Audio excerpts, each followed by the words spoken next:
Saludos a todos mis amigos y compañeros latinoamericanos, aceptando la invitación que me hiciera nuestro gran amigo y maestro Adolfo Alvarado Belloso para participar en este video corto pero realizado con mucho corazón acerca de un tema procesal relevante en nuestra actualidad jurídica latinoamericana. Mi nombre es Juan Felipe Vallejo, soy miembro de la cohorte 15 de la maestría en Derecho Procesal Garantista de la Universidad Nacional de Rosario y actualmente me desempeño como profesor del curso de Teoría General del Proceso y asesor del consultorio jurídico en la Universidad de Antioquia en Medellín. El tema que voy a trabajar hoy lo denominé el proceso monitorio en Colombia. Voy a hacer un esbozo general acerca de la Ley 1564 de 2012, o Código General del Proceso, la implementación del proceso monitorio que allí se hace. Voy a explicar brevemente cuál es el trámite y por último voy a hablar de tres aspectos que considero problemáticos. Así las cosas, en Colombia, a partir de 1991 se empezó y se quiso por el constituyente implementar juicios orales y cambiar prácticamente nuestro sistema procesal. Todo inició en 2004 con la reforma al sistema procesal penal, la ley 906 de 2004. Posteriormente el proceso laboral también tuvo una modificación, una implementación de la oralidad de cara a las nuevas tendencias procesales. Posteriormente la ley 1395 de 2010 introdujo cambios en el proceso civil de cara a la oralidad. Luego fue el proceso administrativo en 2011 y ahora el Código General del Proceso en 2012, que prácticamente cambió la visión acerca del proceso jurisdiccional y las formas como se venían tramitando los asuntos. Una de estas novedades que trae el Código General del Proceso es que por primera vez en Colombia se implementa el proceso o procedimiento monitorio. Se implementa como un procedimiento declarativo especial regulado a partir del artículo 419 y siguientes de dicho código y que tiene las siguientes características. En primer lugar, se trata de un procedimiento célere, muy breve, sumario si se quiere, en donde se van a discutir obligaciones dinerarias solo de contenido dinerario, enfatizo en esto, que tengan naturaleza contractual, que no dependan de una contraprestación del acreedor y cuya cuantía no supere los 40 salarios mínimos legales, que en Colombia es aproximadamente alrededor de 28 o 29 millones de pesos, en dólares aproximadamente una cifra cercana a los $10.000. Así las cosas, el procedimiento inicia con la formulación de una demanda en la cual se afirma que existe un deudor de una obligación dineraria en las características planteadas y a este deudor, en términos concretos, se le requiere para el pago. Este primer pronunciamiento que realiza el despacho consiste en otorgarle un término de 10 días a la parte deudora para que pague en los 10 días siguientes o se oponga al requerimiento de pago que está haciendo el acreedor. Una vez notificado el demandado, pueden ocurrir tres situaciones. La primera de ellas es que el demandado pague, lo que terminaría de manera inmediata el trámite, se archivaría el proceso. La segunda es que el demandado no comparezca o no se oponga, o compareciendo no se oponga, situación en la cual el juez proferirá sentencia de plano, sin ni siquiera escucharlo, ordenando el pago y convirtiendo el procedimiento declarativo en un trámite ejecutivo. Se seguirá a continuación con el procedimiento, con la ejecución al deudor. Y la tercera posibilidad es que el deudor se oponga al requerimiento de pago, aportando lo que él considere pertinente para demostrar la inexistencia de la obligación. Si se opone fundadamente, el juez proferirá sentencia condenando al deudor a pagar una multa del 10% del valor de las pretensiones, al acreedor, y si se opone de manera infundada, el deudor será él quien tenga que pagar esta multa del 10%. Características generales del proceso monitorio.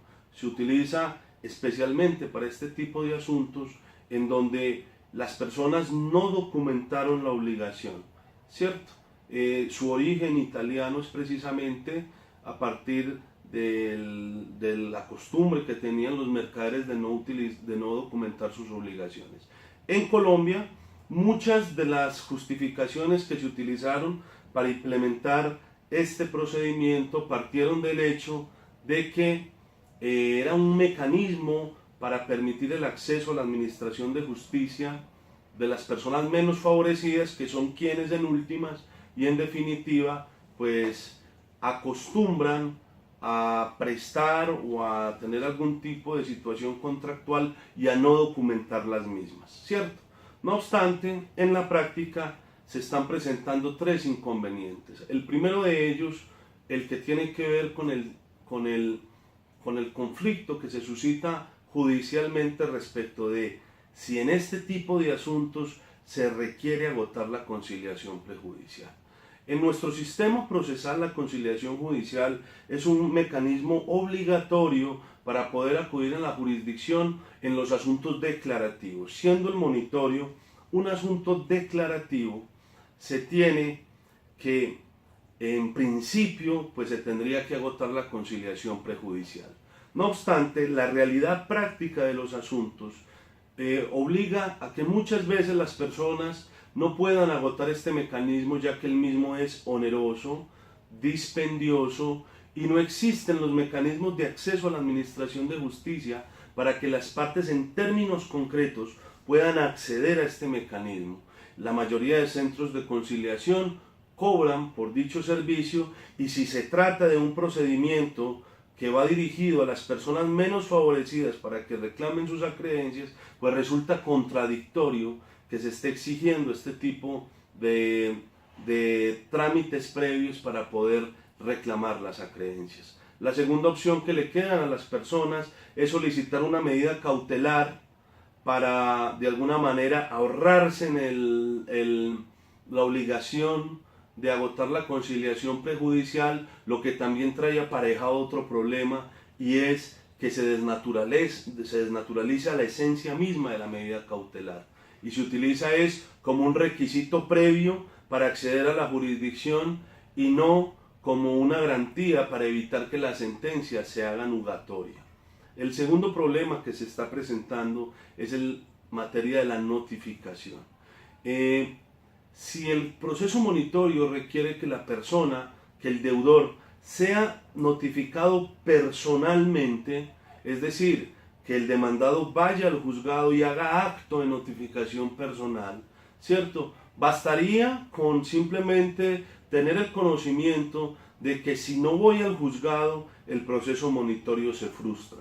Allí considero, y por existir expresa prohibición de que se puede notificar mediante emplazamiento, considero que el papel del juez es relevante, por cuanto entre todos los deberes que tiene, el primero de ellos es utilizar todos los mecanismos que tiene a su alcance para evitar la dilación del proceso.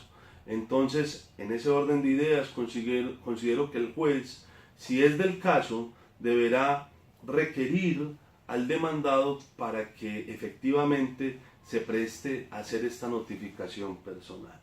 Y lo segundo que tiene que ver, que tiene que ver como aspecto conflictivo, es el asunto de la carga de la prueba. En la sentencia C-726 de 2014, la Corte Constitucional declaró que el proceso monitorio es absolutamente constitucional. No obstante, hizo un test de proporcionalidad y razonabilidad en el que consideró que el margen de configuración legislativa que se había utilizado para diseñar el proceso monitorio, si bien afectaba levemente los derechos de los ciudadanos, se convertía en un mecanismo eficiente para lograr el pago de algunas acreencias que por lo general se dejaban perder y que corrían la suerte de la imposibilidad de reclamarlas por ser de poca cuantía, si consideramos que $10.000 es poca cuantía. Así las cosas, se trata de un procedimiento eficientista donde las garantías procesales pueden verse sacrificadas, sobre todo la carga de la prueba, porque en primer lugar al demandado que se oponga se le impone la carga de aportar los elementos que tengan para controvertir la afirmación del demandante, cuando esto desde las reglas del onus probandi en muchas circunstancias implicaría prueba diabólica para el demandado, que al no tener prueba documental no va a poder efectivamente realizar una oposición seria, ¿cierto? Una más de las consecuencias del eficientismo procesal que tanto criticamos y que tantas garantías procesales termina afectando. Muchas gracias a todos.